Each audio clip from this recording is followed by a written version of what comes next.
नमस्कार। आज हम वर्गोत्तम ग्रह के बारे में बात करेंगे और कुछ विशेष बात करेंगे।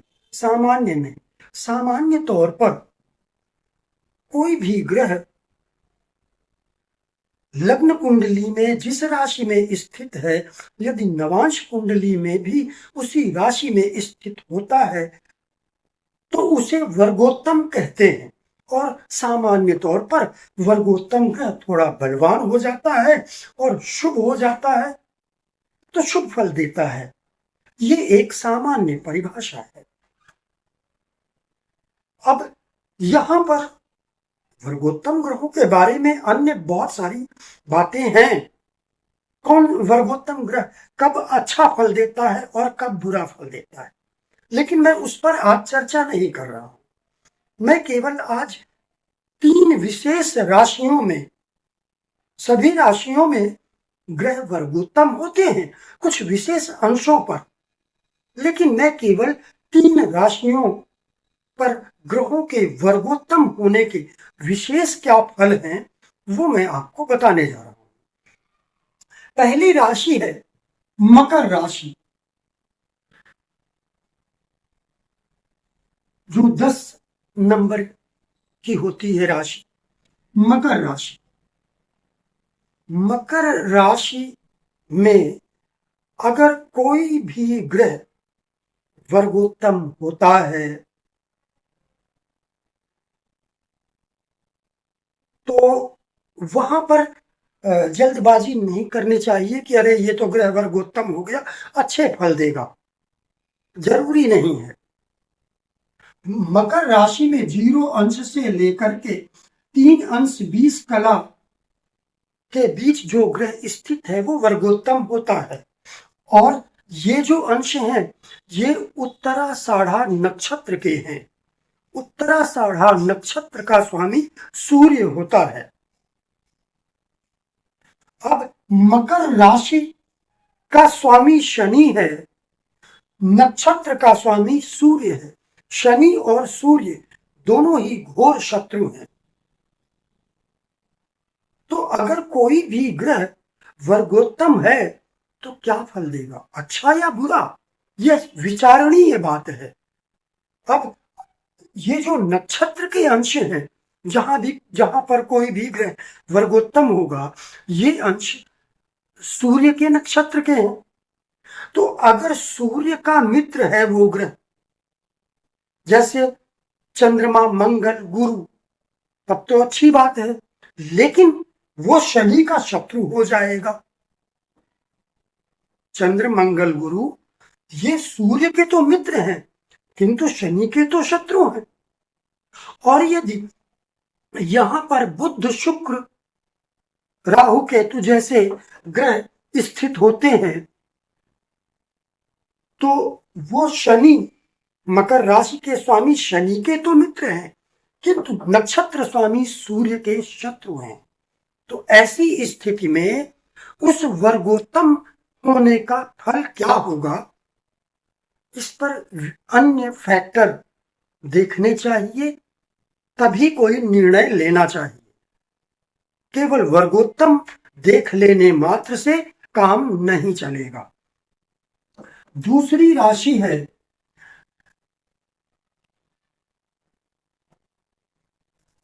वृश्चिक। वृश्चिक राशि मंगल की राशि है। 8 अंक की राशि वृश्चिक राशि कहलाती है। वृश्चिक राशि में कोई भी ग्रह यदि 13 अंश 20 कला से लेकर 16 अंश 40 कला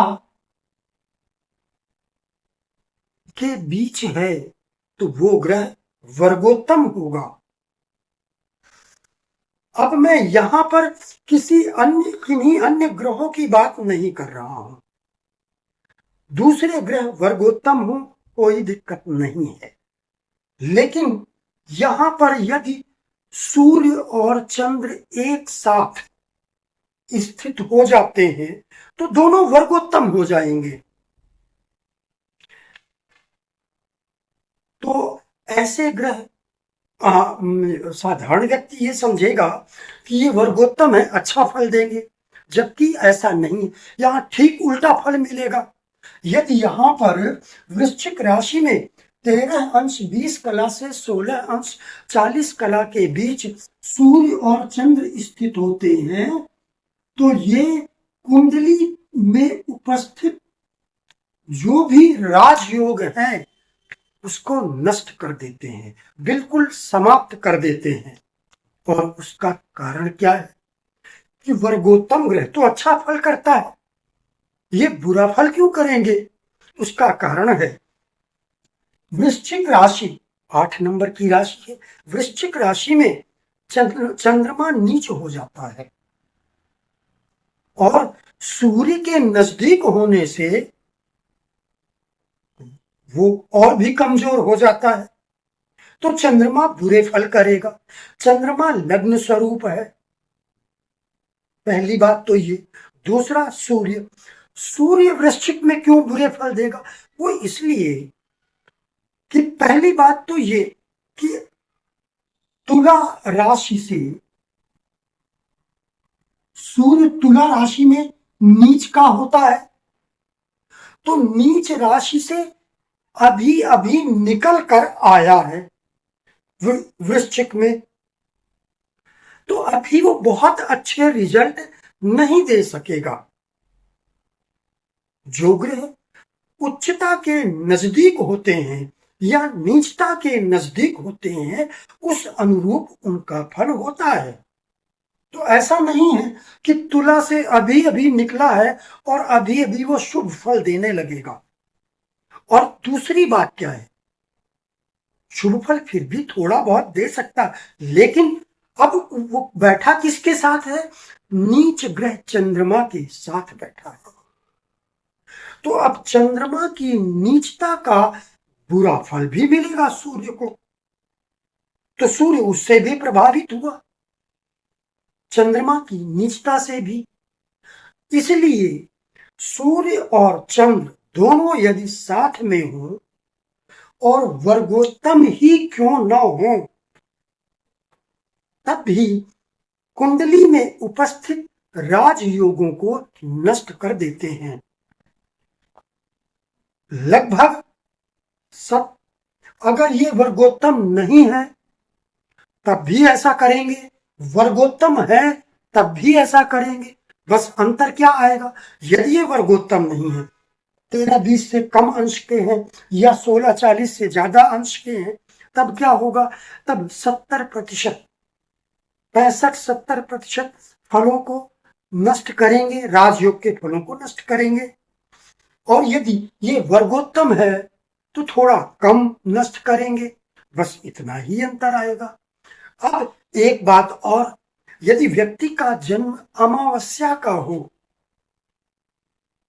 तब फिर ये 90% राजयोग के फलों को नष्ट कर देते हैं। क्योंकि यदि अमावस्या का जन्म है, एक तो अमावस्या को की तिथि को अच्छा नहीं माना जाता। दूसरी बात, यदि अमावस्या का जन्म है तो चंद्रमा अस्त हो गया पूरी तरह से, तो चंद्रमा बहुत बुरा हो गया और उसके साथ बैठा है सूर्य। दोनों ही लग्न स्वरूप माने जाते हैं, इसलिए ये कुंडली में उपस्थित जो भी राजयोग भी अगर आपकी कुंडली में है तो उसको ये नष्ट कर देते हैं, उस राजयोग का फल प्राप्त नहीं होता है।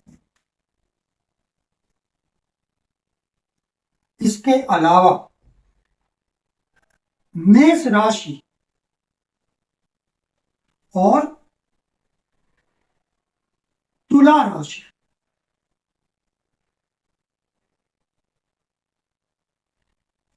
मेष और तुला राशि, इन दोनों राशियों में जो प्रथम नवांश है, यानी 0 अंश से लेकर 3 अंश 20 कला के बीच अगर कोई ग्रह स्थित है तो वह वर्गोत्तम होता है। हम उसकी बात नहीं कर रहे हैं, हम बात कर रहे हैं 2 अंश तक। ग्रह तो 3 अंश 20 कला तक भी अगर है कोई ग्रह, तो भी वो वर्गोत्तम होगा। लेकिन हम उसकी बात नहीं कर रहे।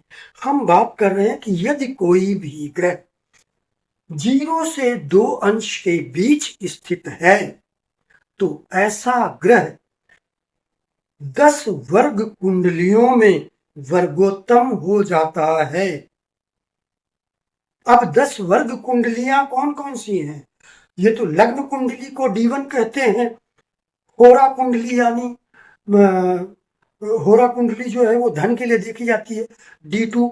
दृष्टान कुंडली D3। भूमि भवन वाहन के लिए D4 देखी जाती है। संतान के लिए D7। विवाह के लिए D9 और कैरियर के लिए D10। माता पिता के लिए D12। सुख दुख के लिए D16। दुर्घटनाओं के लिए D30। रोग, बड़े रोग दुर्घटना D30 और फिर D60। ये 10 वर्ग कुंडलियां। इन सभी वर्ग कुंडलियों में ऐसा ग्रह वर्गोत्तम हो जाएगा जो मेष अथवा तुला राशि में 0 से 2 अंश के बीच होगा। तो जब प्रत्येक वर्ग कुंडली में कोई भी ग्रह वर्गोत्तम हो जाएगा, तो इसका अर्थ यह है कि वो जीवन के प्रत्येक क्षेत्र में आपको सफलता देगा, बहुत शुभ परिणाम देगा। कोई भी क्षेत्र हो जीवन का, चाहे वो करियर हो, संतान हो, धन हो, स्वास्थ्य हो, जब जब उसकी महादशा, अंतरदशा, प्रत्यंतर दशा आएगी, तब तब वो बहुत अच्छे शुभ परिणाम देगा। कोई भी ग्रह अपनी दशाओं में ही फल देता है। आप ये मत बोलना कि मेरे में तो है, मैं तो दुखी हूं। तो ग्रह जो भी हैं वो अपनी दशाओं में अपना फल देते हैं। तो अगर ऐसा कोई ग्रह है आपकी कुंडली में, तो उस ग्रह की जब जब महादशा, अंतरदशा, प्रत्यंतर दशा आएगी, निश्चित रूप से आपको जीवन के प्रत्येक क्षेत्र में सफलता प्राप्त होगी, सुख प्राप्त होगा, धन प्राप्त होगा। नमस्कार।